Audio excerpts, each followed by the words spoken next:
Tito 1. São servos de Deus todos os que não são servos do pecado e de Satanás.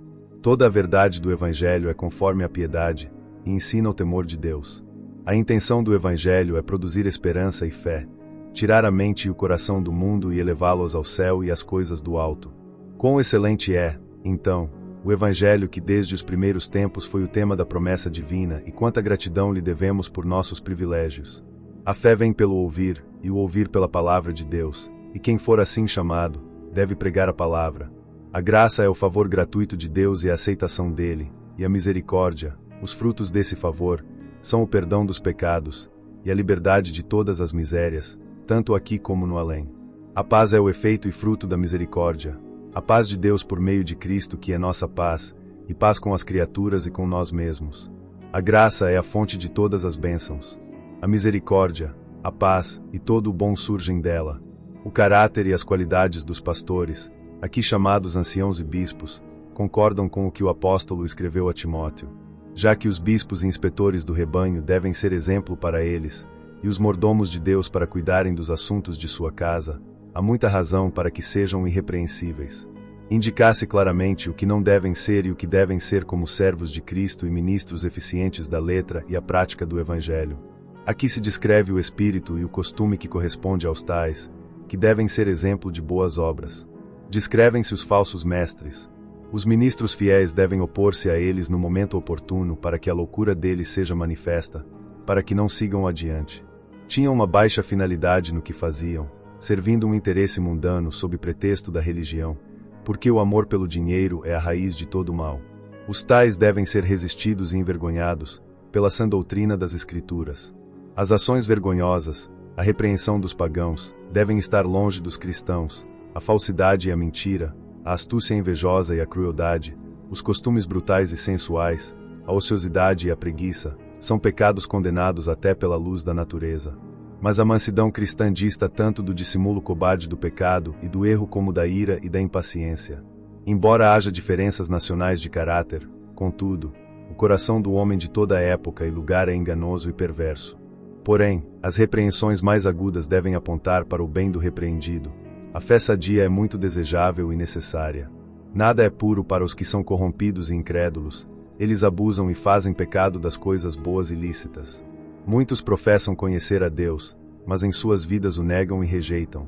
Note-se o miserável estado dos hipócritas, como os que têm uma forma de piedade, mas estão sem seu poder. De todos modos, não estejamos tão dispostos a acusar disto os outros, como cuidadosos de que não se aplique a nós. Tito 2. Os antigos discípulos de Cristo devem comportar-se em todo de forma harmoniosa com a doutrina cristã.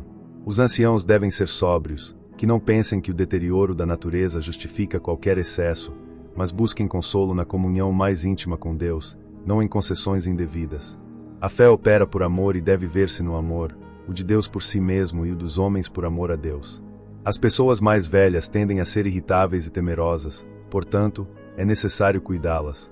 Conquanto não exista um texto bíblico expresso para cada palavra ou olhar, há, contudo, regras gerais conforme as quais deve ordenar-se todo.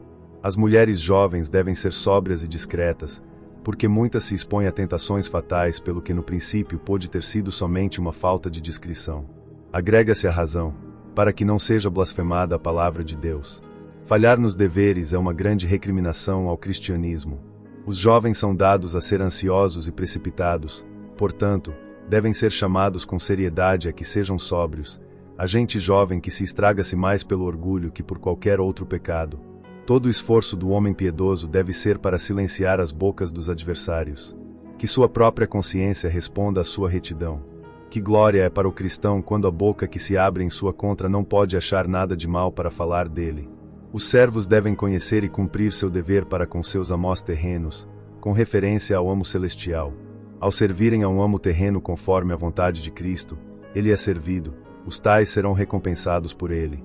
Não se permitir uma linguagem insolente e provocativa, mas aceitar em silêncio uma repreensão ou uma recriminação, sem formular respostas soberbas nem atrevidas. Quando alguém tem consciência de uma falta, excusar-se ou justificá-la simplesmente a duplica. Nunca usem por conta própria o que pertence ao amo, nem desperdicem os bens que lhes tenham confiado.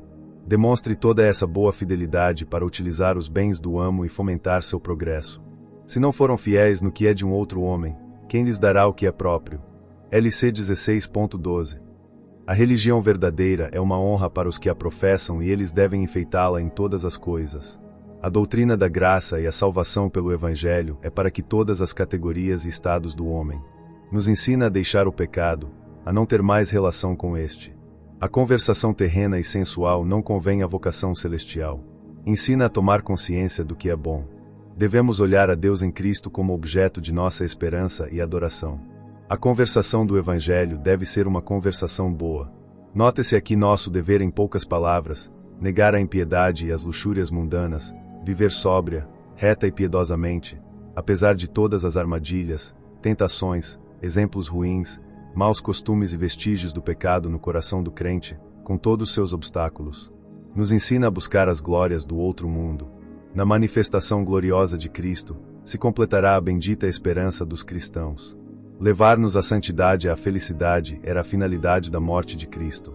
Jesus Cristo, o grande Deus e Salvador nosso, que salva não só como Deus, e muito menos como homem só, senão como Deus-homem, duas naturezas em uma só pessoa. Ele nos amou, e se deu por nós, e que menos podemos fazer senão amá-lo e dar-nos a Ele. A redenção do pecado e a santificação da natureza vão juntas e formam um povo peculiar para Deus, livre de culpa e condenação, e purificado pelo Espírito Santo. Toda a Escritura é proveitosa. Aqui está o que proverá para todas as partes do dever e o correto desempenho deles. Indaguemos se toda nossa dependência está colocada nessa graça que salva o perdido, perdoa o culpável e santifica o imundo. Quanto mais afastados estejamos de vangloriar-nos de boas obras imaginarias, ou de confiar nelas, para gloriar-nos somente em Cristo, mais zelosos seremos para abundar em toda verdadeira obra boa. Tito 3. Os privilégios espirituais não esvaziam nem debilitam, antes confirmam os deveres civis. Somente as boas palavras e as boas intenções não bastam, sem as boas obras. Não devem ser belicosos, senão mostrar mansidão em todas as ocasiões, não só com as amizades senão com todos os homens, mas com sabedoria. TG 2.13. Aprendamos deste texto com o negativo é que um cristão tenha maus modos com o pior, o mais fraco e o mais abjeto. Os servos do pecado têm muitos amós, suas luxúrias os apressam a ir por diferentes caminhos, o orgulho manda uma coisa, a cobiça, outra. Assim são odiosos, e merecem ser odiados. Desgraça dos pecadores é que se odeiem uns aos outros, e dever e alegria dos santos é amar-se uns aos outros. Somos livrados de nosso estado miserável somente pela misericórdia e a livre graça de Deus, o mérito e os sofrimentos de Cristo, e a obra de seu Espírito. Deus Pai é Deus nosso Salvador. Ele é a fonte da qual flui o Espírito Santo para ensinar, regenerar e salvar suas criaturas caídas, e esta bênção chega à humanidade por meio de Cristo. O broto e o surgimento dele são a bondade e o amor de Deus para com o homem. O amor e a graça têm grande poder, por meio do Espírito, para mudar e voltar o coração a Deus. As obras devem estar no salvo, mas não são a causa de sua salvação. Opera um novo princípio de graça e santidade, que muda, governa e faz nova criatura ao homem. A maioria pretende que afinal terá o céu, embora não lhes interessa a santidade, eles querem o final sem o começo. Eis aqui o sinal e selo externo disso no batismo, chamado o lavamento da regeneração. A obra é interior e espiritual, é significada e selada exteriormente nesta ordenança. Não se reste importância ao sinal e selo exterior, mas não descansem no lavamento exterior, se não busquem a resposta de uma boa consciência, sem a qual o lavado externo não presta para nada. O que opera no interior é o Espírito de Deus, é a renovação do Espírito Santo. Para mortificamos o pecado, cumprimos o dever, andamos nos caminhos de Deus. Toda a obra da vida divina em nós, os frutos da justiça por fora, são por meio deste Espírito bendito e santo. O Espírito e seus dons e graças salvadoras vêm por meio de Cristo, como Salvador, cuja empresa e obra é levar aos homens a graça e a glória. A justificação, no sentido do Evangelho, é o perdão gratuito do pecador, aceitá-lo como justo pela justiça de Cristo recebida pela fé. Deus é bom com o pecador quando o justifica segundo o Evangelho, mas é justo consigo mesmo e com sua lei. Como o perdão é por meio da justiça perfeita, e Cristo satisfaz a justiça, esta não pode ser merecida pelo pecador mesmo. A vida eterna se apresenta ante nós na promessa, O Espírito produz a fé em nós e a esperança dessa vida. A fé e a esperança a aproximam e enchem de gozo pela expectativa dela. Quando se tem declarado a graça de Deus para com a humanidade, insta-se a necessidade das boas obras. Os que creem em Deus devem cuidar de manter as boas obras, buscando oportunidades para realizá-las, influenciados pelo amor e a gratidão. Devem-se evitar as questões nécias e vãs, as distinções sutis e as perguntas infrutíferas. Tampouco deve a gente desejar o novo, senão amar a sã doutrina que tende maiormente a edificar. Embora agora pensemos que alguns pecados são leves e pequenos, se o Senhor despertar a consciência, sentiremos que ainda o menor pesa muito em nossas almas. O cristianismo não é uma profissão infrutífera, e os que o professam devem ser cheios dos frutos de justiça que são de Jesus Cristo, para a glória e louvor de Deus. Devem fazer o bem e manter-se longe do mal. Que os nossos tenham tarefas e ocupações honestas para proverem para si mesmos e para suas famílias. O cristianismo obriga a todos a buscar algum trabalho e vocação honesta, neles, permanecer com Deus.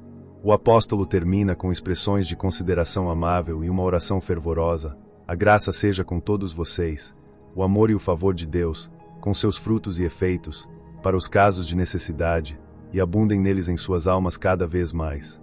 Este é o desejo e a oração do apóstolo que mostra seu afeto por eles, e seu desejo de bem para com eles, e quer que seja o médio para que eles obtenham e tragam sobre si o pedido. A graça é a coisa principal que se deve desejar e rogar orando, a respeito de nós e do próximo, é todo de bom.